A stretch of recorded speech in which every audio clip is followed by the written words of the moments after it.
In Africa, they have weather problems, the climate is very bad. Do you think it is the result of sins of the past, or is it some sort of plan from Allah for them?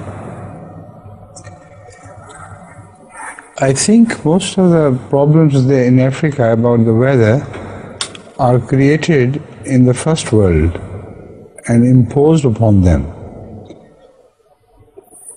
They take care that all the pollution they release in the air is released through very high chimneys and through other means as well. They dump their waste, atomic waste, etc. on African soil.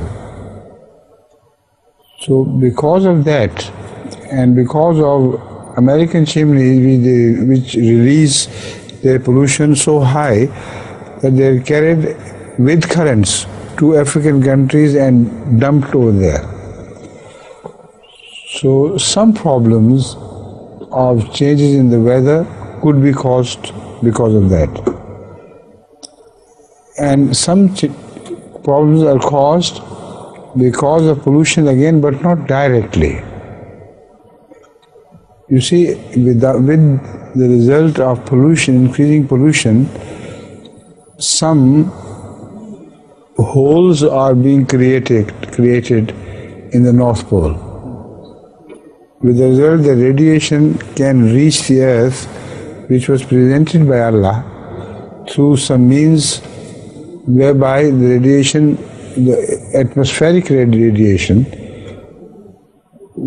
could be repelled through a cover which has been created by Allah specifically for this purpose.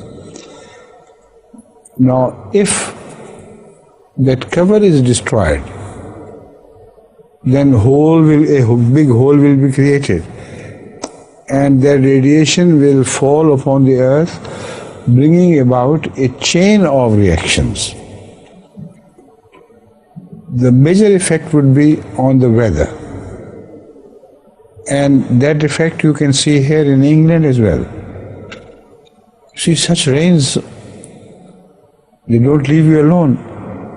And then a time would come when the weather will become so dry that people will have to drink filthy water after being so-called purified.